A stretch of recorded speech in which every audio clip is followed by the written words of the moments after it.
Start. In regard to the amending provision, I want to know from the minister what would be his difficulty even if minor offences are taken to courts of law. For instance, the Motor Vehicles Act deals with various offences, both major and minor, and various minor offences under the act are taken to courts and people are prosecuted. What is the difficulty in taking these cases of a minor nature to courts of law?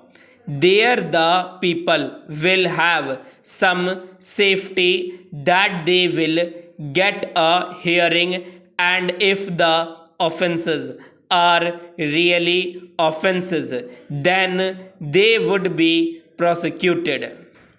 Otherwise, they will be acquitted. Here, the minister says that there should be a security deposit if there is a violation of a particular provision of the enactment.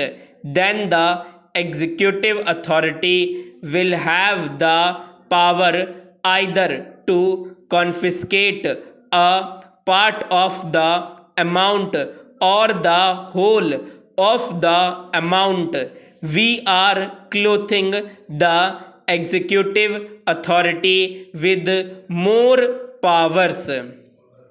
I do not grudge giving powers to the executive authority provided they are used properly and effectively and in a most fair manner.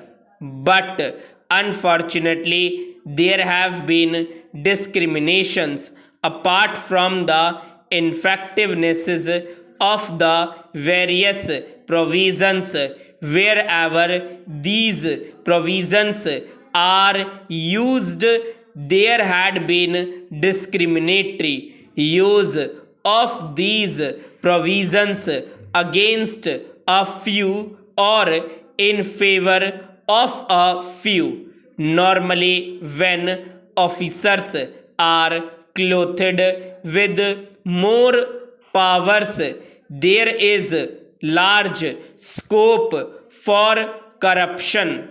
I feel that it would be desirable to avoid such malpractices, and it would be desirable, I think, that even for minor offences, the parties should have a chance to defend their actions.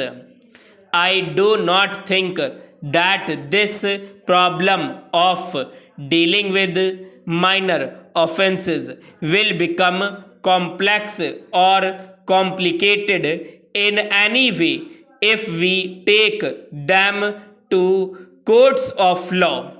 I want a reply from the minister in what way he is suffering from a handicap in dealing with minor offenses or offenses of a technical nature.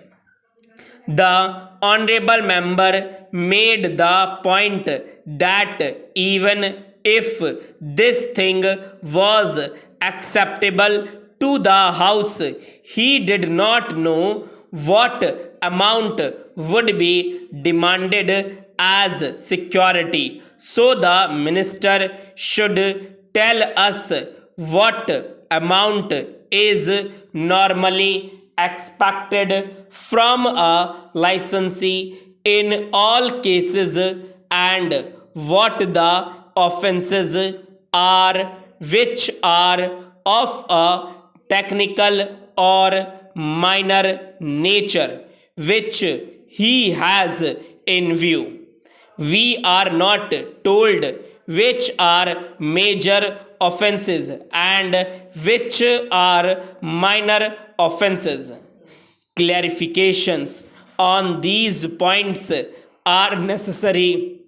I wish that the act which came into effect long ago was implemented properly.